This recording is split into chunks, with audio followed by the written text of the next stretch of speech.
Smoke can কাণ্ডে আজও উত্তাল সংসদ। প্রধানমন্ত্রী ও স্বরাষ্ট্রমন্ত্রীর বিবৃতি দাবি বিরোধীদের। ওয়েলে নেমে প্ল্যাকার্ড নিয়ে বিক্ষোভ বিরোধী সাংসদদের। রাজ্যসভাতেও হট্টগোল।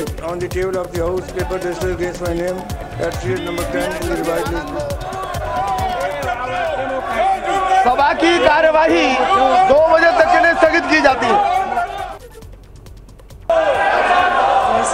Honorable Chairman, sir, in pursuance of the Direction 35 of the Honorable Chairman Rajya Sabha, Delhi Laws Special Provision Second Amendment Bill 2023.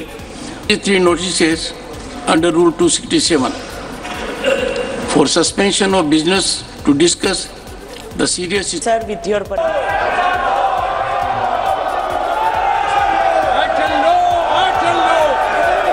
লোকসভার ছবি আপনারা দেখতে পাচ্ছেন, যেখানে বিরোধী সাংসদরা ওয়েলে নেমে প্ল্যাকার্ড নিয়ে বিক্ষোভ প্রদর্শন করেন এবং তারপরে তুমুল হট্টগোলের জেরে দুপুর 2টো পর্যন্ত মুলতুবি হয়ে যায় লোকসভা এবং রাজ্যসভার অধিবেশন। সংসদের ভেতরে যখন বিক্ষোভ, তখন বাইরে ধর্নায় বিরোধীরা। সাসপেনশনের প্রতিবাদে গান্ধী মূর্তির সামনে ধর্না বিরোধী সাংসদদের।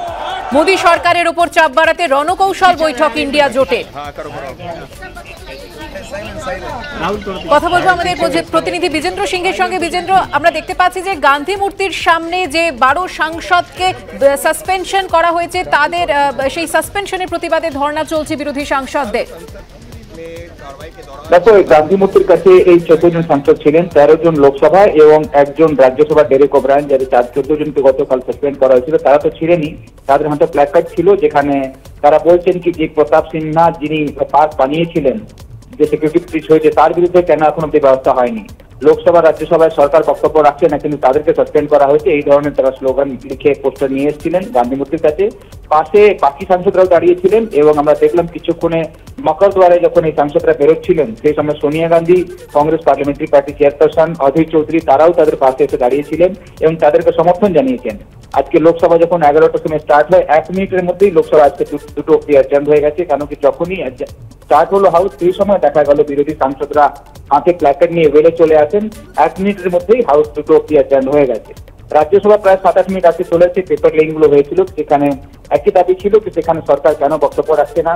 একজন এমপি বিরোধীরা নোটিশ দিয়েছিলেন কি আজকে সব কাজ বন্ধ করে যে সিকিউরিটি ব্রিচ হচ্ছে সংসদ ভবনে, সেটা নিয়ে আলোচনা করা হোক। এটাকে চেয়ারম্যান জগদীপ ধনকর রিজেক্ট করে দেন এবং তিনি বলেন যে একটা তদন্ত চলছে, এখন তদন্তটাকে কনক্লুশনে আসতে দিন, তারপরে যা আলোচনা করার সেটা করা হবে। কিন্তু বিরোধীরা অনড় ছিলেন, তার পরিপ্রেক্ষিতে রাজ্যসভাও আজকে 2টো অব্দি অ্যাডজার্ন হয়ে গেছে। এখন দেখতে হবে লোকসভা এবং রাজ্যসভা 2টো সময় যখন বসে, তখন সুষ্ঠুভাবে চলছে কি চলছে না।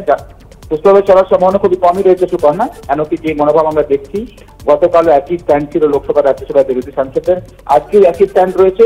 এখন দেখতে হবে গান্ধী মূর্তির কাছে বিরোধী সাংসদরা, বিশেষ করে যারা গতকাল সাসপেন্ড হয়েছিলেন, তারা রয়েছেন এবং অন্যান্য সাংসদরাও তাদের সমর্থনে সেখানে ধর্ণা দিচ্ছেন। ধন্যবাদ বিজেন্দ্র। সুপর্ণা।